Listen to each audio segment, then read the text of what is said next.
50+ Islamic देश है ना, लेकिन लगभग 90 से 95% इस्लामिक देश मोदी जी को अपना से जीएसटी लागू हुआ, हमारे लिए धंधा करना आसान हो गया। आप ये देखिए ना, पहले हम लोग छुप के व्यवसाय करते थे जी। हम लोग है ना देना नहीं चाहते थे और छोटी सी दुकान करके बैठते थे कि कहीं इनकम टैक्स का व्यक्ति ना आ जाए, बड़ी दुकान करेंगे तो। लेकिन मोदी जी ने एक अवसर दिया। ठीक है, शुरुआत में दुखदाई रहा होगा, लेकिन बाजार 4 गुने तरीके से एथेनॉल की फैक्ट्री जो गन्ने से एथेनॉल बनता है उस पे लगाने की योजना बन रही है और बन भी चुकी है।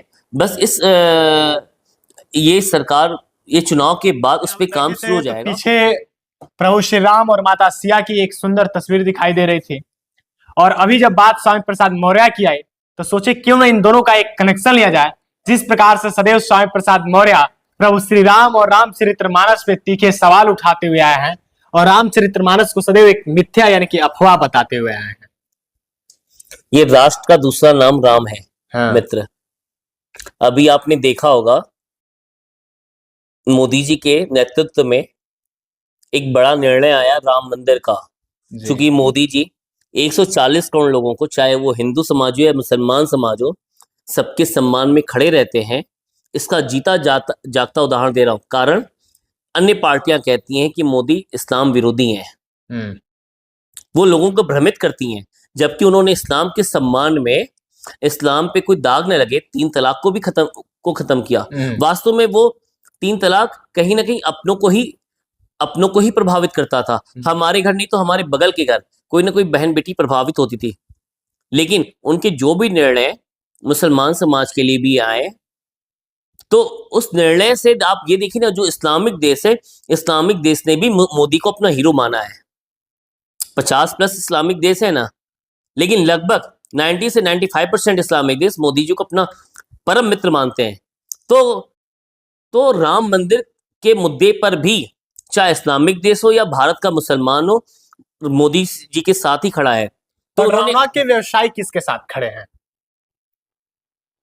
पडरौना नगर जो सदैव यहाँ के सबसे बड़ी मार्केट आती हुई है, और सारे जो व्यवसायियों का गढ़ और व्यवसाय का जो गढ़ कहा जाता है कुशीनगर जिले का, पडरौना को ही कहा जाता है। तो पडरौना के व्यवसायी इस बार मोदी जी से कितना खुश हैं? क्योंकि एक व्यवसायी आप भी हैं। ऊपर वाली कृपा से हमारा व्यवसाय भी एक अच्छा व्यवसाय है और ज्वेलरी का व्यवसाय है जी। और जब से जीएसटी लागू हुआ, हमारे लिए धंधा करना आसान हो गया। आप ये देखिए ना, पहले हम लोग छुप के व्यवसाय करते थे जी। हम लोग है ना देना नहीं चाहते थे और छोटी सी दुकान करके बैठते थे कि कहीं इनकम टैक्स का व्यक्ति ना आ जाए, बड़ी दुकान करेंगे तो। लेकिन मोदी जी ने एक अवसर दिया और सबको आगे बढ़ने का, फैलने का, क्योंकि आसमान बड़ा है। उसने कहा, मोदी जी ने कहा, आसमान बड़ा है, आप जितना चाहो उतना फैल सकते हो, लेकिन टैक्स देना पड़ेगा। मोदी जी का हल्का सा थोड़ा सा टाइट व्यवस्था। ठीक है, शुरुआत में दुखदाई रहा होगा, लेकिन बाजार 4 गुने तरीके से फैला है। हर आदमी फैलने को तैयार हुआ है।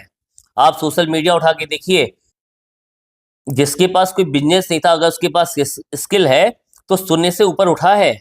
जिसके पास 5,000, 10,000, 20,000 रुपए रहे, वो करोड़पति बना है। और नए नए युवा आते हैं, बताते हैं कि मेरे पास 2 साल पहले कुछ नहीं था, आज हमारे पास कार है, बड़ी कार है। तो मोदी जी ने फैलाने का काम किया है, फैलने का काम किया है, अवसर दिया है।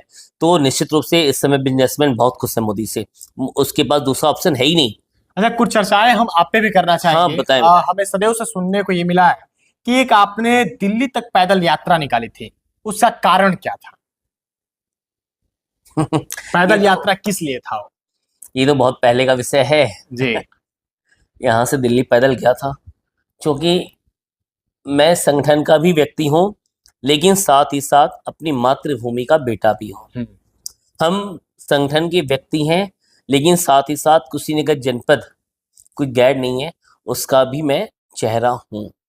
तो हमें संगठन के साथ साथ जनपद वासियों के हित में भी जो होता है, मैं उसकी भी आवाज बनना चाहता हूँ। तो हमने जो यात्रा की थी, उस यात्रा का नाम था धन्यवाद एवं आग्रह पदयात्रा। धन्यवाद इसलिए कि मोदी जी ने पूर्वांचल को एम्स ऑफ फर्टिलाइजर दिया था, और आग्रह इसलिए कि हमें एक शुगर फैक्ट्री चाहिए थी। अब चूंकि शुगर फैक्ट्री बीच बाजार में आ गई, हाँ, यात्रा सफल भी रही, हमसे मुलाकात भी हुई, लेकिन थोड़ा सा गैपिंग हुआ, मैं मानता हूँ। चूंकि मेरा कद ऊपर तक नहीं है, क्योंकि अभी मैं कार्यकर्ता ही हूँ, लेकिन जब भी मौका मिलेगा तो अच्छा ही करने की कोशिश करूंगा, जनपद की आवाज बनने की कोशिश करूंगा। लेकिन सरकार ने इधर इस बीच लक्ष्मीपुर फार्म जो है, गिंदा सिंह जी के नाम से जो फार्म है, वो उस फार्म पे एथेनॉल की फैक्ट्री, जो गन्ने से एथेनॉल बनता है, उस पे लगाने की योजना बन रही है और बन भी चुकी है। बस ये सरकार, ये चुनाव के बाद उस पे काम शुरू हो जाएगा और जल्दी एक अच्छा अपने को मिलेगा एथेनॉल फैक्ट्री, जिसका बाबा सिद्धनाथ शुगर फैक्ट्री के नाम से। कहीं कहीं जो आपकी यात्रा थी वो पडरौना चीनी मिल के लिए थी, हाँ लेकिन उस यात्रा का क्या परिणाम आज तक मिल पाया है? हाँ, मैंने वही तो बताया मित्र आपको, यात्रा सफल भी रही और वहां से आश्वासन भी मिला। और चूंकि उस समय प्रदेश में सरकार नहीं थी, इस नाते वो जमीन अधिग्रहित नहीं हो पा रही थी, लेकिन अब उस पर काम हो रहा है, क्योंकि बड़ा काम होने में थोड़ा समय लगता है। और मैं आज भी उस कार्य के लिए संकल्पित हूँ, और निश्चित रूप से मुझे लगता है कि एक एथेनॉल फैक्ट्री अपने क्षेत्र को मिलने वाली है। आपके चैनल के माध्यम से मैं ये कहना चाहूंगा, मतदान मतदान अगर आप लोकतंत्र में विश्वास रखते हैं, आप लोकतंत्र को सबसे बड़ा मंदिर मानते हैं, तो मतदान करिए, क्योंकि आपकी मत से ही सरकार बनेगी तो अच्छा लगेगा, आपका कॉन्फिडेंस पैदा होगा, तो आपकी आवाज निकलेगी, और आपकी आवाज आपके जनपद का विकास का आधार है। और मतदान करिए, विश्वास करिए, अगर 80% मतदान आपके बूथ पे हो रहा है तो आयुष्मान सलामी देने आ रहा है, और वहां के युवा साथियों के खेलकूद की सामग्री को भी लेके आ रहा है, और मतदान होना चाहिए।